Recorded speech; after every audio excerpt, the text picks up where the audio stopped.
Hello everyone, welcome to this step-by-step guide on how to download files from S3 Bucket using Python. In this video, we'll go through the process of downloading files from an Amazon S3 Bucket using the Boto3 library for Python. This method is simple, efficient, and requires minimal coding knowledge. Before we start, make sure you have the following prerequisites in place: an AWS account with an S3 Bucket created, Python 3 installed on your system, Boto3 library installed in your Python environment. With all these prerequisites in place, let's dive into the code. This code imports the Boto3 library and creates an S3 client object. Replace your bucket name and path to your file.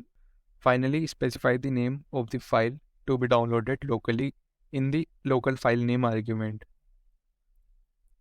Save this code in a Python file and run it using Python in the command prompt. And that's it. The file will be downloaded from the specified S3 bucket to your local machine. I hope you found this guide helpful. Thanks for watching.